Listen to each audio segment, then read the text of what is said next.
अमृतसर में cab driver के horror का रोंगटे खड़े कर देने वाला मामला सामने आया है। कैब वाले ने पहले तो कैब में सवार दो लड़कियों से अश्लील हरकतें की और जब कैब में सवार लड़की की मां ने विरोध किया तो बदतमीजी और गाली गलौज शुरू कर दी। इतना ही नहीं, कैब की तेज स्पीड में भगाना भी शुरू कर दिया। कैब वाले के चंगुल से बच निकलने के लिए दोनों लड़कियों ने तेज स्पीड गाड़ी से छलांग लगा दी। दोनों लड़कियां बुरी तरह से जख्मी हो गईं। फिलहाल उनकी हालत ठीक है, लेकिन अमृतसर जैसे शहर में चलती कैब में, वो भी एक नामी इंटरनेशनल कंपनी की कैब में, इस तरह की घटना ने हर किसी को हिलाकर रख दिया है। कैब ड्राइवर की अश्लील हरकत। गाड़ी कम से कम 120 था, 30 या 150 200 के स्पीड के रेंज में थी। और कोई भी आता या आगे कोई भी गाड़ी आती है तो वो ऐसे आ रही थी कि जैसे दूसरे की भी जान ले सकती है। चलती कार से लड़कियों ने लगाई छलांग। तो लड़की चलाओ चलाओ बचाओ कह रही है। वहाँ से आई, वहाँ एक लड़की ने तो बारी खोल के छलांग ही लगा दी। कैब वाले हैवान का हॉरर। डर जो उनके अंदर बैठ गया, वो पता नहीं अब कब निकलेगा, कैसे निकलेगा। अमृतसर वासियों सावधान।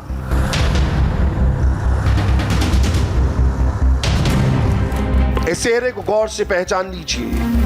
ये कैब ड्राइवर आपको जहां भी दिखे फौरन पुलिस को इत्तला करिए। ये कैब ड्राइवर अपनी कैब में सवार लड़कियों से छेड़खानी करता है। कैब में अगर लड़कियां सवार हो तो गाड़ी की रफ्तार बढ़ाकर उनके साथ गंदी हरकतें करता है। इसके पास सफेद रंग की इंडिगो कार है। कार का नंबर है PB02CR 9607। अब इसकी घिनौनी हरकत को जान लीजिए। अमृतसर के पौश रंजीत एवेन्यू में 17 अक्टूबर को शाम करीब 4:30 बजे एक 18 साल की लड़की अपनी दोस्त और मां के साथ कैब में सवार होती है। लड़की का जन्मदिन था, लिहाजा रेस्टोरेंट में पार्टी करने के लिए वो कैब बुक की। कैब में लड़की, उसकी मां और अपनी एक दोस्त, कुल 3 लोग सवार हुए। कैब में सिर्फ महिला और लड़कियों को पाकर वो आगे बैठी लड़की के साथ अश्लील हरकत करने लगा। दोनों लड़कियां और लड़की की मां ने जब विरोध किया तो वो गाली गलौज करने लगा। कार की रफ्तार बढ़ा दी। बगल में बैठी लड़की इतनी डर गई कि चलती कार से ही उसने छलांग लगा दी। फिर दूसरी लड़की ने भी छलांग लगा दी। कैब में सवार महिला ने ड्राइवर को रोकने की कोशिश की। ड्राइवर की गर्दन पकड़ ली, तब जाकर उसने गाड़ी की स्पीड धीमी की और महिला ने भी कैब से छलांग लगा दी। अभी तक कैब ड्राइवर गिरफ्तार नहीं हुआ है। सवाल बेटियों का है, सवाल इंसाफ का है। ऐसे में इंडिया टीवी ने अपना फर्ज निभाया। इंडिया टीवी संवाददाता गोनिका अरोड़ा ग्राउंड जीरो पर पहुंची, ठीक उसी जगह पर पहुंची जहां ये डरावनी घटना घटी। रंजीत एवेन्यू के ये डी ब्लॉक में हम इस वक्त मौजूद हैं और इसी जगह पर, इसी रोड पर ये घटना हुई। दरअसल जो आसपास के लोगों से बात करके पता चला कि मजीठा रोड से उन महिलाओं ने कैब बुक की थी, रंजीत एवेन्यू उनको आना था और करीब यहाँ से 6 से 7 किलोमीटर का ये पूरा डिस्टेंस था। मजीठा रोड से ही उस ड्राइवर ने महिलाओं के साथ बदतमीजी करनी शुरू की। महिलाओं ने उसका विरोध किया, यहाँ तक कि जब यहाँ पर गाड़ी पहुंची तो जो आगे लड़की बैठी थी उसने गाड़ी का ग्लास नीचे करके बचाओ बचाओ भी चिल्लाया, लोगों से गुहार लगाई कि उसे उन्हें बचाया जाए कि ड्राइवर बदतमीजी कर रहा है। लेकिन उस ड्राइवर ने तब भी गाड़ी नहीं रोकी, बल्कि गाड़ी को और तेज स्पीड से भगाने लगा। और जब गाड़ी इस मोड़ पर पहुंची तो यहाँ पर जब गाड़ी की स्पीड थोड़ी धीमी हुई तो पीछे बैठी एक लड़की ने गाड़ी से छलांग लगा दी और यहाँ पर सड़क पर ही गिर गई। उस लड़की को काफी ज्यादा चोट भी आई, हालांकि उसका उपचार किया जा चुका है। और एक लड़की जब गाड़ी थोड़ा आगे गई तो वहां से दरवाजा खोलकर गाड़ी से कूद गई। गोनिका ने वहां मौजूद चश्मदीदों से बात की, लड़की की मां से बात की और चलती कैब से छलांग लगाने वाली लड़कियों की तबीयत की जानकारी ली। और मैंने इतनी देखा कि जब इधर से गाड़ी आई तो एक लड़की यहाँ पे छलांग मार चुकी थी। जब छलांग मारी उसने, उसके बाद देखा गाड़ी दुकान के सामने से गुजर रही थी तो एक लड़की ने गेट खोल रखी थी, उसने इतनी आवाज़ मारी कि बचाओ बचाओ। हमने सुने मगर गौर नहीं किया, हमारी दुकान पे कस्टमर थे। जब गाड़ी आगे पहुँच गई तो यहाँ पे भीड़ हो गई तो मुझे पता चला कि ऐसी बात है।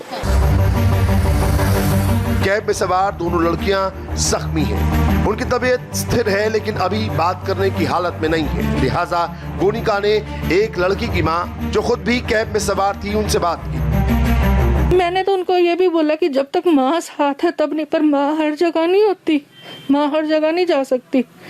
हमें नहीं समझ आ रही कि ये क्या हुआ है हमारे साथ, कैसे हुआ है, हमें नहीं पता। लेकिन एकदम से सब कुछ खत्म हो जाना था। अगर बेटियों को कुछ हो जाता, एक को चोट लग जाती, वो मेरी फ्रेंड की बेटी थी, मैं उसको क्या जवाब देती कि मैं तेरी हंसती खेलती बेटी साथ लेके जा रही हूँ, वापिस इस हाल में लेके आई हूँ। ये मां आज भी उन खौफनाक लम्हों को याद कर सियर उठती है। पूरी घटना की जानकारी लेने के बाद गोनिका रंजीत एवेन्यू थाने के एसएचओ रॉबिन हंस के पास पहुंची और कैब ड्राइवर की गिरफ्तारी को लेकर सवाल किए। जिस कैब में हुआ है, वेरीफाइड कैब है, वेरीफाइड ड्राइवर है, तो इसको लेकर अभी कंपनी की तरफ से क्या कुछ वर्जन आया है? कंपनी वालों कोई वर्जन नहीं आया। अब करके उन्होंने गल जिहड़ा है ड्राइवर ਨੂੰ ਫੜ ਕੇ ਬਾਕੀ ਉਹ ਤਾਂ ਕੰਪਨੀ ਵਾਲੇ ਕਰਾਂਗੇ। ਜਿਹੋ ਜਿਹੇ ਕਿਤਰਾ ਉਹਨਾਂ ਰੱਖਦੇ ਬਿਨਾਂ ਵੈਰੀਫਿਕੇਸ਼ਨ ਜਾਂ ਜਿਹੜਾ ਇਹ ਕੰਮ ਕਰ ਰਿਹਾ ਵਾ, ਹਰਕਤਾਂ ਕਰ ਰਿਹਾ, ਕਿਤਰਾ ਉਹਨਾਂ ਨੇ ਅਲਾਉ ਕੀਤਾ, ਉਹਨਾਂ ਨੂੰ ਵੀ ਆਪਾਂ ਉਹਨਾਂ ਦੀ ਵਰਸ਼ਨ ਉਹਨਾਂ ਪੁੱਛਾਂਗੇ, ਤਲਬ ਕਰਾਂਗੇ ਉਹਨਾਂ ਨੂੰ ਵੀ। इससे पहले भी क्या इस ड्राइवर को लेकर कभी कुछ कंप्लेंट आई है? ਇਹ ਫਸਟ ਟਾਈਮ ਹੈਗਾ जो कैब ड्राइवर ਦੇ ਰਿਗਾਰਡਿੰਗ ਕੋਈ केस आया ਸਾਡੇ ਕੋਲ। ਪਹਿਲਾਂ ਇਹੋ ਜਿਹਾ ਕੋਈ केस नहीं आया जी। कंपनी से भी आप लोग बातचीत कर रहे हैं? ये वेरीफाइड ड्राइवर था वैसे ही? ਵੈਰੀਫਾਈਡ ਡਰਾਈਵਰ ਵੀ ਪੂਰਾ ਇਹਦੇ ਓਲਾ ਕੈਬ ਦੀ ਰਿਸਰਚ ਕਰਾਂਗੇ। ਇਹਦਾ ਆਈਡੀ ਬਣੀ ਹੋਈ ਪ੍ਰੋਪਰ ਗੁਰਪ੍ਰੀਤ ਸਿੰਘ ਦੇ ਨਾਮ ਤੋਂ, ਇਹਦਾ ਬਚੀਵਿੰਡ ਪਿੰਡ ਹੈਗਾ ਆ। ਪੂਰਾ ਪ੍ਰੋਪਰ ਇਹਦਾ ਆਈਡੀ ਬਣੀ ਹੋਈ ਓਲਾ ਕੈਬ ਦੀ। अब कब तक ड्राइवर को पकड़े जाने के लिए ਕੋਸ਼ਿਸ਼ ਹੈ ਜਲਦੀ ਤੋਂ ਜਲਦੀ ਨੂੰ ਫੜ ਕੇ ਆਪਾਂ ਹਿਰਾਸਤ 'ਚ ਲਿਆਂਗੇ ਜੀ। आरोपी कैब ड्राइवर अभी भी आजाद है, गिरफ्त से बाहर है। अमृतसर पुलिस आरोपी कैब ड्राइवर की तलाश कर रही है। अगर आपको भी ये कैब ड्राइवर दिखाई दे या उसकी कार पर नजर पड़े तो बिना देर किए पुलिस को खबर करिए और इसे सलाखों के पीछे पहुंचाने में पुलिस की मदद कीजिए ताकि ये फिर किसी और बेटी बहन की इज्जत से खिलवाड़ ना कर पाए। और हैरानी की बात यह है कि 2 दिन से ज्यादा बीत चुके हैं लेकिन अमृतसर पुलिस कैब ड्राइवर का अभी तक पता नहीं लगा पाई है। अगर लड़की कैब से नहीं कूदती तो बड़ी अनहोनी हो सकती थी। अमृतसर पुलिस जल्द गिरफ्तारी की सिर्फ बातें कर रही है लेकिन इसका जवाब किसी के पास नहीं है कि कैब में आखिर बेटियों की सुरक्षा कैसे हो, किस पर भरोसा करें। तो बहुत जरूरी है कि अगर आपको भी इस कैब ड्राइवर के बारे में कुछ पता चलता है, ये कैब अगर आपको कहीं नजर आती है तो फौरन पुलिस को सूचित करें क्योंकि इस शख्स का, इस आरोपी कैब ड्राइवर का पुलिस की गिरफ्त में होना बेहद जरूरी है। और सोशल मीडिया पर वायरल हो रही खबरों की पड़ताल देखिए आज का वायरल थोड़ी देर बाद यानी 7:45 पर। फिलहाल रुक रहे हैं एक छोटे से ब्रेक के लिए। ब्रेक के बाद लौटेंगे इस वक्त की हेडलाइंस के साथ।